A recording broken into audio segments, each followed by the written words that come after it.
champions. It is Friday. I hope you're having a wonderful day. What's happening? There's so much happening that I can't even remember it all. So first off, I hope you're finding time to play some Genesis this weekend. Whatever event you're going to, wherever you're going, I hope it's a lot of fun and that you just experience this game, because that's the thing I want to see people do, is actually sit around and play the game.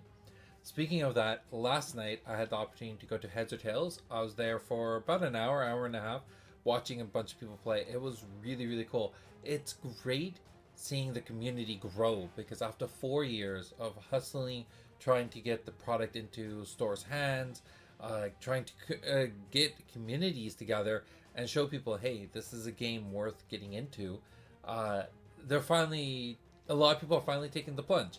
I think JLR Second Edition was a great product, great introductory product that brought a lot of people into the game. So that's been awesome. I got to meet a lot of people last night who I haven't had the chance to meet before. So I was really happy to shake some hands and see what it's like for a community to get together and just play casually. There's no event or anything going on, but there were 6 people playing, plus Steve-O, JC's daughter, Steve-O's daughter and her boyfriend. So about 10 people there, all there to play Genesis. So that was really, really cool, because it hasn't been that way at Heads or Tails in a long time. And Heads or Tails is one of the first stores to carry Genesis. So the fact that they believed in us this entire time and have worked with us to push the product, I'm very, very grateful for that. That being said, I got a lot of cool messages last night. I'm really excited. I don't want to spoil too much of what's happening in the near future, because I don't want to promise things and then have them not deliver. But let me just say, I'm really excited for the next few weeks. I think there's going to be a lot of really, really cool content coming out. A lot of great people who support the game, showing their love for the game. So I'm excited to see that. And then the other thing, when I was at Heads or Tails, I saw that they were proxying some Future League cards, and that made me really happy, because that's what I want to see more of. I want to see people trying to push the Future League cards and see what they're like, not just isolated on Tabletop Simulator playing against other Future League cards, but just playing in the wild, how they look like, because that gives us more data on the strengths and weaknesses or viabilities of certain cards, how much they break meta, how much does it break it to the point where it gets reconstructed in a negative way. Those are the things we're trying to figure out. So thank you to everyone who's doing that. And I know Heads or Tails is hosting a Future League event on Sunday, so that's really cool to see too. Excuse me. So the last thing that happened yesterday, actually there were a bunch of things that happened yesterday, but some of those things I can't talk about yet. But one of the things that happened yesterday that was really cool was I finally got a package in from Leslie, who does a lot of great artwork. Actually, you see the Angel Retribution right behind me. She did that piece. So her artwork, a couple cards, I say a couple, it's a bunch of cards came in signed.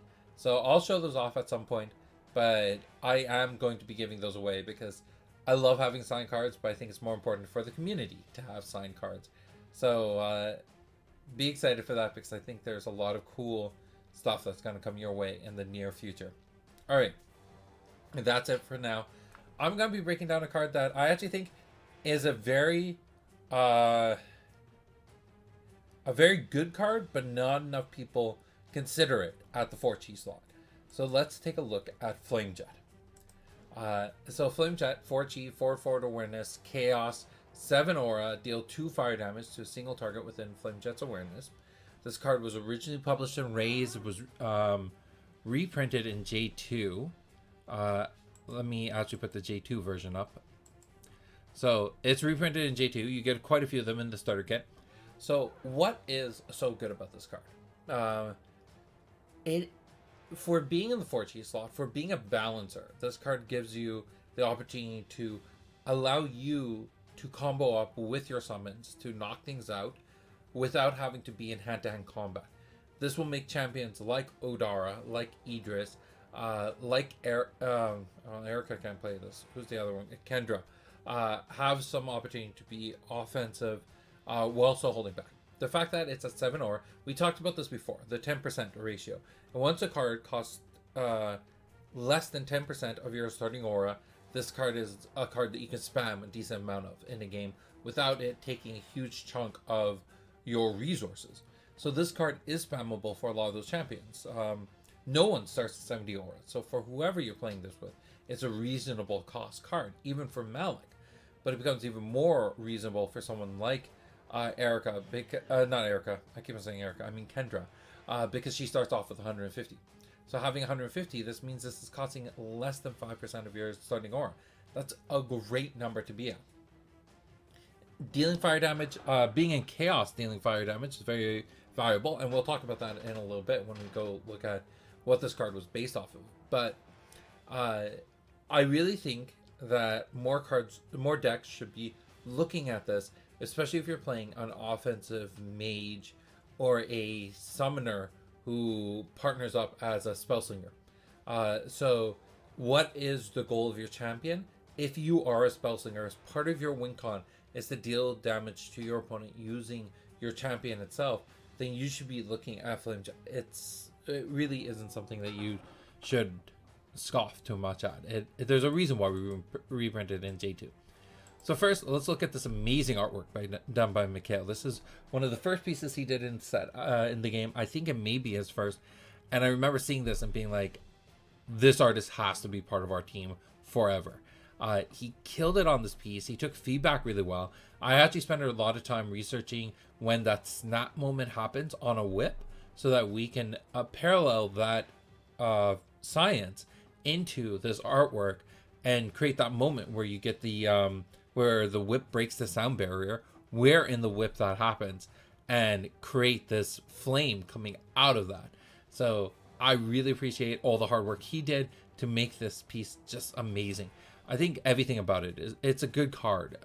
Even though it doesn't see a lot of play, I think it's because people aren't looking at it, not because it's a bad card in any way. So as we saw earlier, it did originally see print and raise. And something you'll see in the raise cards and JLR cards is a watermark of the tribal symbol on the scroll. There was enough of an uproar from different players that we decided to remove that. And I'm sorry to everyone who really liked having that there. It made it hard to read at times. I don't particularly agree, but it was better safe than sorry to just remove it and do that moving forward. So if you like seeing that watermark on there, go find yourself some raised copies of Flame Jet. It'll have that there. So let's talk about where this card originally came from. So Flame Jet is based off of the Thymos Flame from Beta. Flame only had one printing. It was in Beta. Well, it was in Alpha. It was in Beta. It didn't get reprinted after that. Same thing, except for it cost 10 aura and dealing fire damage in Thymos. So Thymos originally was supposed to be Earth and Fire, doing both element types. But then over time, Thymos just went straight into Earth, and Fire got moved completely into Chaos. So when we were moving the card over to Chaos, and we're trying to figure out... so in Beta, Flame was played quite a bit. The Idris Fire Scorpion deck wasn't just because of Fireball and Scorpions. Flames were put in there quite often because one Flame, one Fireball, that knocks out a Scorpion. Two Flames, a Fireball knocks out an Angel. It's a good balancer card. I'm saying that. So at 10 aura, it was still being played quite a bit. After Beta, we actually had a better grasp on our formula. And our formula has since then been iterated on and worked on. But 7 aura was the right price point for this amount of damage at this cheat. So when we were reprinting it into Chaos, we decided, okay, let's just make Flame more or less obsolete. Now, does Flame still have a home? Yes and no. If you're ever playing a Beta booster draft and you want to run Fong or Long, get yourself Flame. It will help you a lot, because especially if your opponent drops a Death Companion, this is dishing out 2 damage, where your other 4-chi counterpart, which is actually it's a 5-chi in Beta, which is Guided Arrow, is only dealing 1 damage. So Flame's definitely a better option for dealing with Death Companions. It will help you against an Angel, not really, and that's the part that's going to hold you back. But it can help. It's a better option. So if you're playing a Beta exclusive booster draft and you're deciding to go Bellum Thymos, then this is definitely a good draft. But if you're going with Thymos Chaos, then just play Idris. It's a better option. So that's all I have to talk about when it comes to Flamejet. I hope you understand that why we put it in the starter kit, why I still think it deserves to be in the game, and why you may see other counterparts like Searing Light show up in the game as the game grows. Because I think these 4 chi 7 aura dealing elemental damage are going to be useful in a lot of different places. So that's everything I have for today. I hope you have a great day. I hope you get out there and play some Genesis today. And we will talk again tomorrow. Bye.